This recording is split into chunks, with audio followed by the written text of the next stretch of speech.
Le Premier ministre Soro Guillaume a séjourné récemment à Conakry, la capitale guinéenne. Cette visite de 48 heures a été une occasion mise à profit par le chef du gouvernement ivoirien pour renforcer la coopération bilatérale. Abiba Dambélé.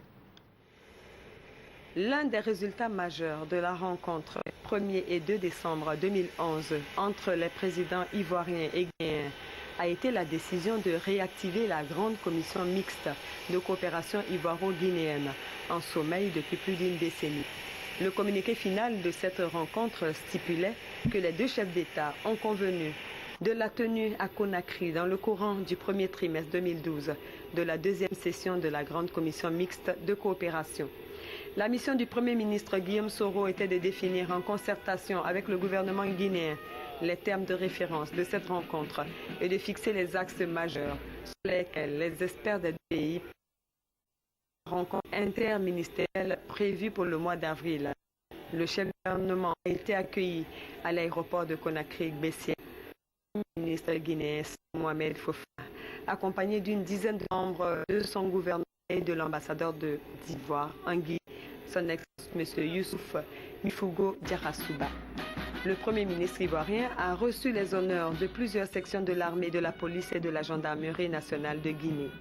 Après l'installation de la délégation ivoirienne dans le domaine réservé aux hôtes de marque de l'État guinéen appelé la Cité Bellevue, les travaux ont démarré. Après l'ouverture solennelle coprésidée par les deux chefs de gouvernement, les experts ivoiriens et guinéens se sont retirés pour plancher sur le cadre de coopération ainsi que les contours et les instruments y afférents. 24 heures de travail ont permis aux experts de livrer le fruit de leurs réflexions aux deux premiers ministres. Pour l'essentiel, il faut retenir que les experts ont examiné en profondeur les projets identifiés par les deux chefs d'État lors de la visite d'État du président de la République de Côte d'Ivoire en terre guinéenne. Il s'agit concrètement de la route d'Anané-Lola, la route Boundiali-Odiéné-Madiani-Cancan, le renforcement de l'interconnexion électrique entre les deux pays, l'intensification de la coopération militaire, notamment par l'organisation de manœuvres militaires conjointes, l'exploitation commune de minerais à la frontière des deux pays à travers un consortium et la construction du chemin de fer San Pedro-Man-Conakry. Pour finir, les deux délégations ont examiné les contours que pourrait prendre la future société maritime commune aux deux pays, telle que souhaitée par les deux chefs d'État. Les amendements et observations ayant été intégrés dans le document des experts, il a été adopté au cours d'une cérémonie solennelle de signature, laquelle a donné lieu à un échange de présents entre les délégations des deux pays. Le Premier ministre Soro Guillaume, qui se rendait pour la première fois en Guinée, a été adopté par le peuple guinéen et a reçu le nom de Tierno Guillaume.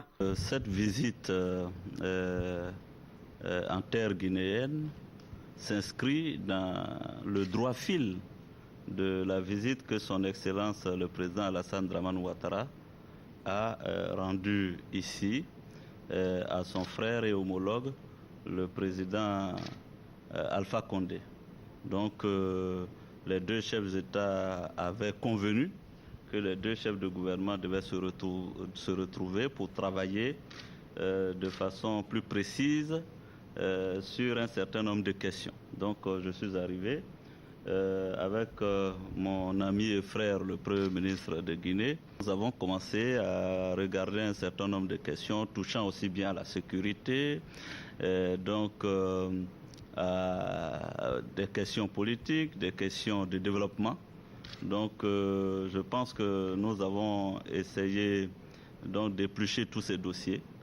Et nous avons convenu aussi que les techniciens, notamment dans le cadre de la commission mixte ivoiro-guinéenne, devaient se réunir, n'est-ce pas, à Conakry dans les mois à venir pour aller plus en profondeur et nous proposer des solutions aux questions qui ont été soulevées par les deux chefs d'État. Les deux chefs de gouvernement sont ensuite allés rendre compte de leurs travaux et présenter leurs résultats au président de la République de Guinée, le professeur Alpha Condé.